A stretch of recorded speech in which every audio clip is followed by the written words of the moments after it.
అదరగొట్టే కారం రంగు రుచి ఆచి కారం పొడి.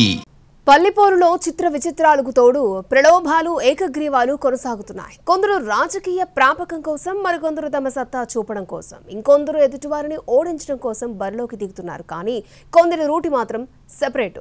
వీరు నామినేషన్ వేసేది పోటీ చేసేందుకు కాదు, గెలిచేందుకు అంతకన్నా కాదు. మరెందుకు అనుకుంటున్నారా? అయితే ఈ స్టోరీ చూడండి. తెలంగాణలో పంచాయతీ ఎన్నికలకు సంబంధించి నామినేషన్లు, విత్డ్రా వ్యవహారాలు జోరుగా సాగుతున్నాయి. మొదటి, రెండో విడత నామినేషన్ల ప్రక్రియ పూర్తయింది. మూడో విడత ప్రారంభమైంది.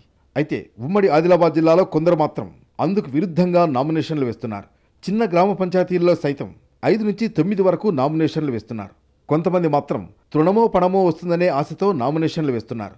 ఖాళీ నామినేషన్ వేస్తే చాలు, విత్డ్రాల కోసం ఎవరో ఒకరు ప్రయత్నం చేస్తారనే ధీమాతో ఇలా చేస్తున్నారు.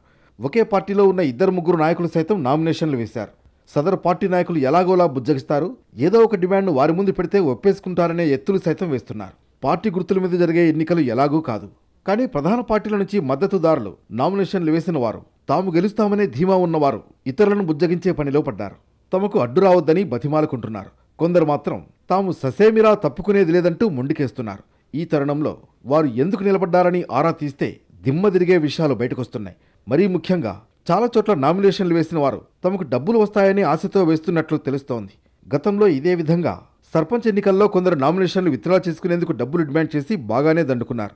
స్థాయిని బట్టి 50,000 నుంచి 5 లక్షల రూపాయల వరకు డిమాండ్ చేస్తున్నారు. ఓ మండలంలో అధికార పార్టీ మద్దతుదారులకు అడ్డు లేకుండా చేయడం కోసం ఓ ఎస్ఐ ప్రయత్నం చేశారని ఆరోపణలున్నాయి. ఓ నియోజకవర్గ నేత తన పరిధిలోని సర్పంచ్ స్థానాలు తమ మద్దతుదారులను గెలిపించుకునేందుకు ముందే డీల్ సెట్ చేసి నామినేషన్ల ఉపసంహరణ కోసం తీవ్రంగా ప్రయత్నం చేస్తున్నారు. నిర్మల్ జిల్లాలో ఓ సర్పంచ్ స్థానానికి వేలంపాట సైతం నిర్వహించారు.